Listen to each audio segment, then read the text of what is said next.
오늘 아침 전북권 주요 뉴스입니다. 임대아파트 입주 예정자들이 2년 가까이 입주를 하지 못하고 있고 분양을 앞둔 주민들은 쫓겨날 처지에 놓였습니다. 임대아파트 문제 집중 점검하겠습니다. 신종 코로나 바이러스 확진자가 도내에서는 발생하지 않고 있지만 특히 여행업계와 수출업계의 타격이 큰 상황입니다. 산업 현장 안전을 강화한 김용균법이 시행되고 있지만 석탄 발전소 현장에서는 저가 도급에다 안전이 무시되면서 노동자들이 대책을 촉구했습니다. 전라북도는 구름 많고 오후 한때 5mm 미만의 비가 오는 곳이 있겠습니다.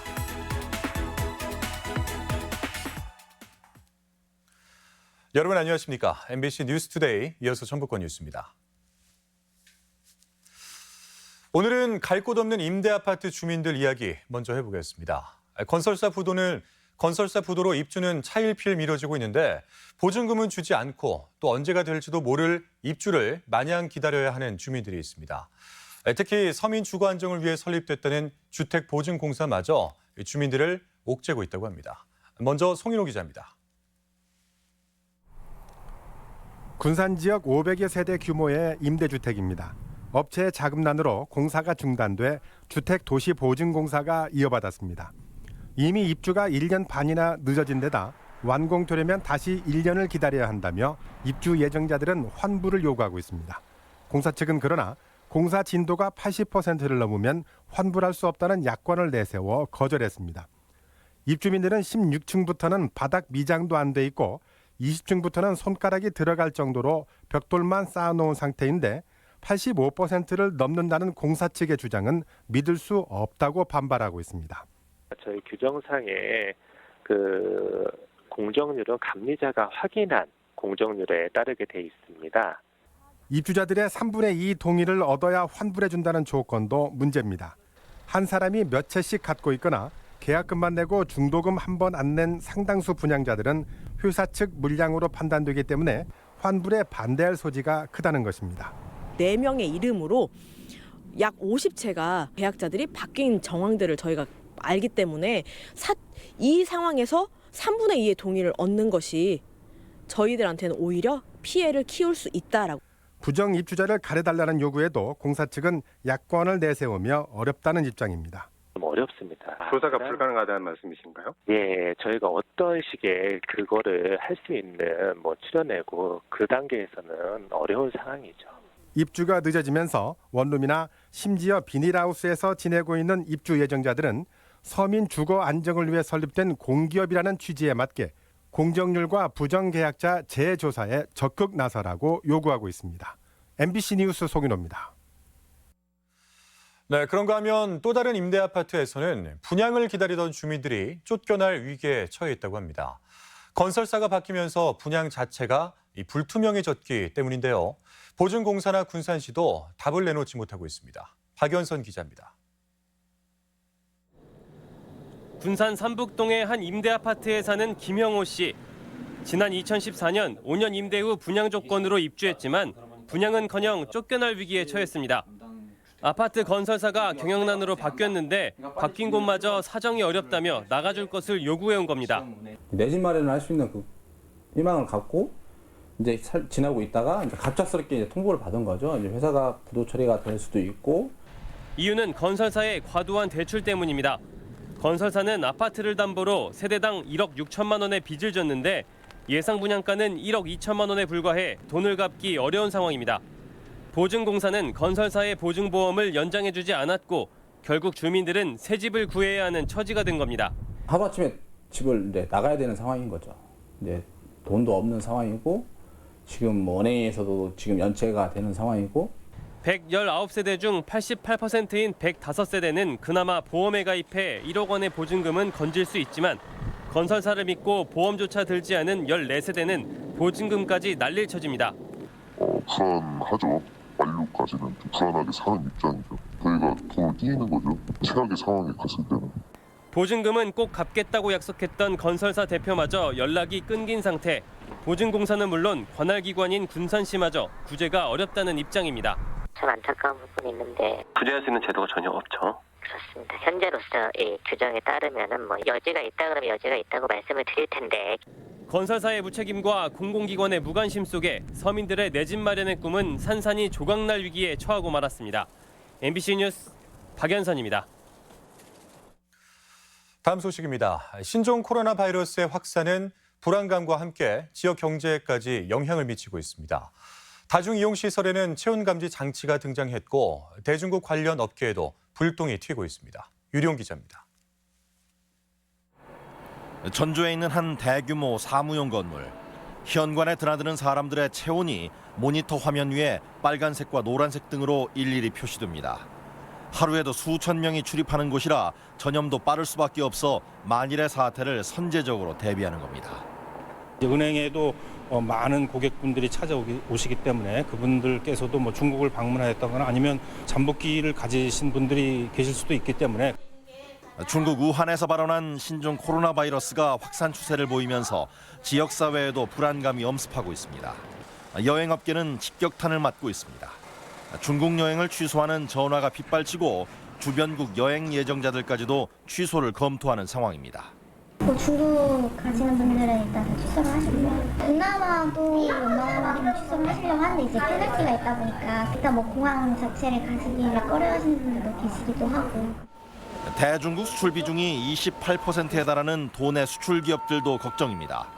바이러스 확산을 예방하기 위한 중국 당국의 통제로 경제 활동이 위축되면서 경제 성장률도 영향을 미칠 전망. 각종 소비재를 중심으로 대중국 수출이 타격을 받을 수밖에 없습니다.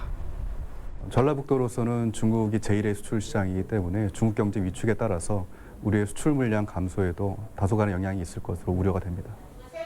개인 위생을 철저히 하면 위험하지 않다는 전문가의 권고에도 불구하고 불안감은 바이러스보다 더 빠르게 퍼져가고 있습니다. MBC 뉴스 유리용입니다. 도내 지자체도 신종 코로나 바이러스 감염병 대응에 나섰습니다. 익산시는 익산역 대합실에 열 감지기를 설치하고 보건소 건물 입구에 선별 안내소를 운영하고 있으며 완주군은 감시 대응과 역학조사 등 4개 팀으로 이뤄진 비상방역 대책반을 꾸렸습니다. 정읍시도 65세 이상과 영유아 등 노약자에게 마스크를 긴급 배부하고 시청과 박물관, 터미널 등 공공시설에도 마스크를 비치할 예정입니다. 신종 코로나 바이러스 확산을 차단하기 위해 대학들이 유학생 관리에 나섭니다.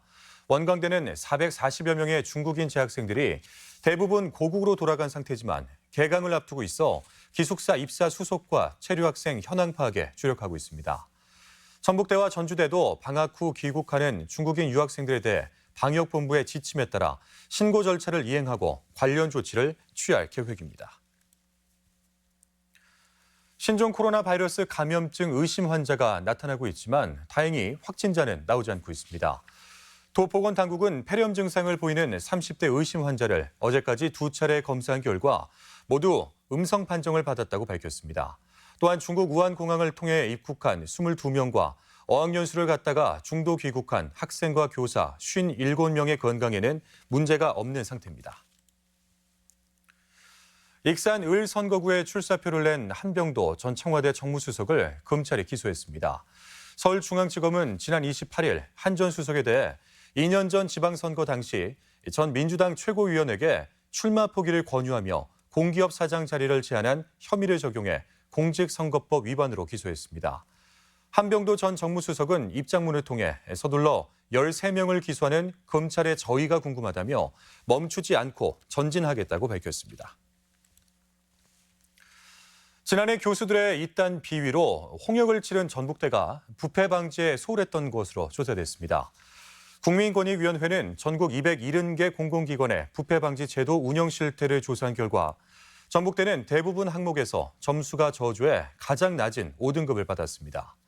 새만금개발청도 최저 등급을 받았으며 도내에서는 전북도청이 2등급을 받아 체면 치레를 했고 전북대 병원은 3등급으로 분류됐습니다.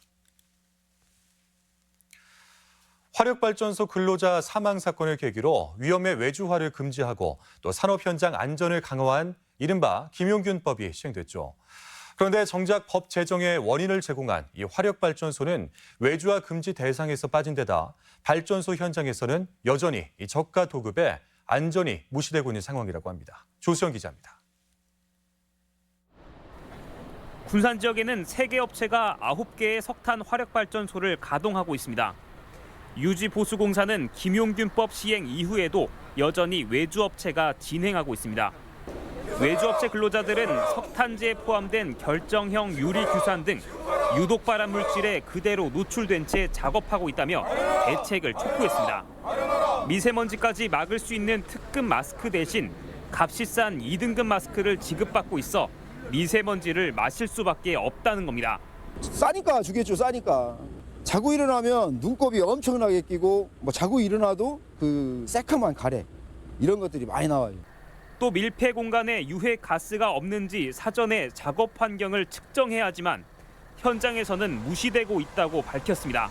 산업 안전에 대한 투자는 전무하다고 볼 수밖에 없는 것이죠. 전혀 개선이 되지 않았어요? 전혀 개선이 되지 않았다고 저는. 업체 측은 안전장구 지급은 협력업체 몫이라는 입장입니다. 그 부분은 저희들이 다 계약 금액에 다 포함이 돼 있어요. 식대도 그렇고 장비도 그렇고. 김용균법이 시행됐지만 정작 현장에서는 달라진 게 없는 셈입니다. 국가인권위원회 조사 결과 지난 4년간 발전 공기업 5곳에서 334명의 사상자가 발생했는데 8명을 제외하고는 모두 하도급 업체 노동자였습니다. MBC 뉴스 조수입니다. 새만금호의 해수 유통 결정 시기를 미루자는 전라북도에 대해서 환경단체들이 반발하고 나섰습니다. 새만금 도민회의는 성명을 내고 새만금 수질 오염으로 어업과 관광업에서 14조에 달하는 피해를 입고 있음에도 목표 수질 달성 시기를 연장하자는 전라북도 입장은 무책임하다며 해수 유통을 실시할 것을 촉구했습니다. 군산형 일자리 실무추진위원회가 가동을 시작해 상생형 일자리, 공모 등의 탄력이 기대되고 있습니다. 실무추진위원회는 지난해 상생협약을 한 기관과 기업, 노총, 전북도, 군산시 관계자 등 총 14명으로 구성돼 앞으로 이행과제와 상생형 일자리 공모 등을 추진하게 됩니다. 관련법이 제정돼 올 3월쯤에는 공모 절차를 거쳐 사업이 궤도에 오를 것으로 예상됩니다. 중학교 야구부 제자를 성추행한 코치가 징역형을 선고받았습니다. 전주지방법원은 준강제추행 등의 혐의로 구속 기소된 도내 한 중학교 야구부 코치 26살 A씨에게 징역 3년을 선고했습니다. A씨는 지난해 5월 야구부 학생 숙소에서 잠을 자던 15살 B군의 신체 일부를 만지고 유사 성행위를 강요한 혐의로 기소됐습니다. 김제시가 치매 안심 택시를 운영합니다. 맞춤형 교통 서비스 제공으로 어르신들에게는 실질적인 이동권 보장은 물론 지역 경제에도 도움이 기대되고 있습니다. 지역 소식 이창희 기자가 전합니다. 김제시 보건소 치매 안심센터가 김제 개인택시조합과 치매 안심택시 이동 서비스 협약을 체결했습니다. 치매 안심택시는 접근성 문제로 치매 안심센터 이용이 어려운 치매 어르신을 위해 택시를 운행하는 서비스로 다음 달 4일부터 시범 운행합니다. 치매 안심센터는 작업치료와 미술, 원예 등 쉼터를 운영하고 있는데 원거리 대상자는 이동이 어려워 서비스 이용에 제한적이었습니다. 취약 지역의 어르신들도 프로그램에 참여할 수 있게 되었으며 그리고 지역의 택시를 활용해서 지역 경제 활성화에 도움이 될 것으로 기대합니다. 완주군이 청년을 고용하는 중소기업의 지원 범위를 기존 100인 이하에서 200인 이하로 확대했습니다. 청년의 정규직 채용을 조건으로 월 200만 원 기준 인건비의 80%를 최대 2년까지 지원합니다.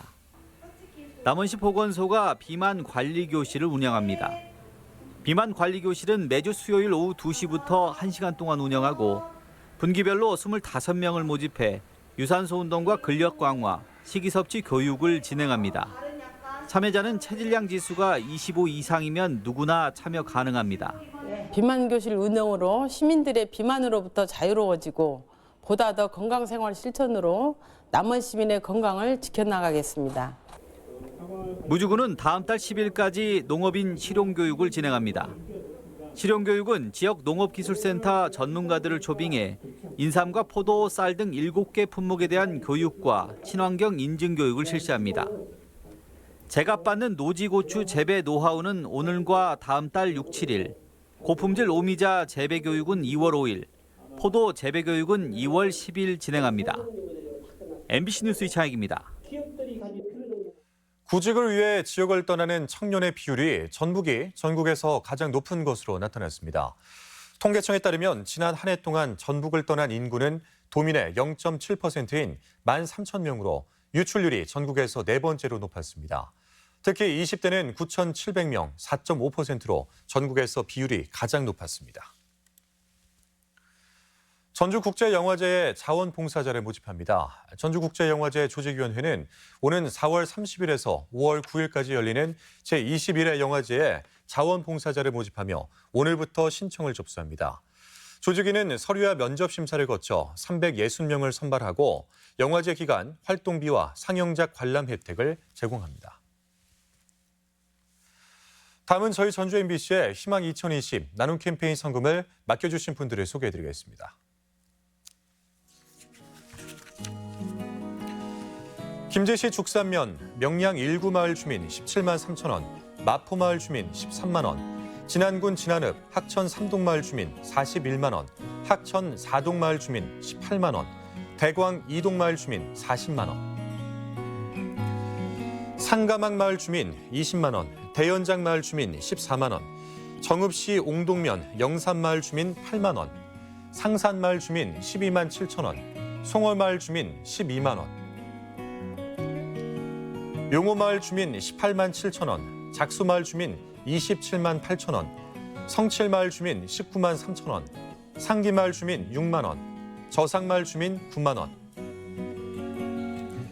정읍시 수성동 이대감내 10만 원, 중앙마을 14통 주민 28만 원, 구리마을 5통 주민 40만 원, 익산시 삼기면 현동마을 주민 20만 원, 삼기 생활안전협회 회원 50만 원을 보내주셨습니다. 성금을 보내주신 분들께 감사드립니다. 다음은 우리 지역의 행사와 문화 소식을 전해드리겠습니다.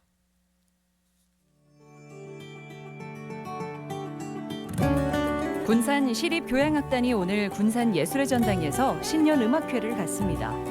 대학 가요제 출신 가수들의 합동 콘서트 2020 전주 리멤버 콘서트가 모레 한국소리문화의 전당에서 펼쳐집니다.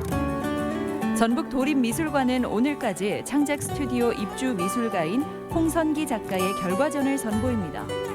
한국 도예와 중국 회화의 멋을 한자리에서 만날 수 있는 한중 문화예술교류 초대 작품전이 내일까지 전주 기린미술관에 마련됩니다.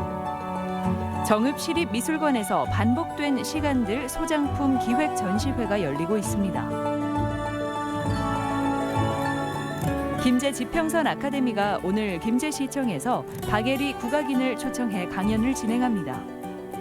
전주시는 서노송예술촌 현장시청 건물을 주민들의 이야기가 담긴 마을사 박물관으로 조성해 내일 개관합니다.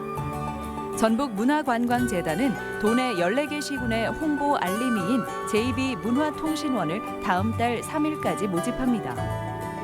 전주시립극단은 관객의 관심을 이끌어내기 위해 관객 리뷰단을 내일까지 모집합니다. 한국장애인 고용공단 전주맞춤훈련센터에서는 주차 관리와 경비, 안내 접수, 행정 보조 등 맞춤 훈련에 참여할 훈련생을 모집합니다.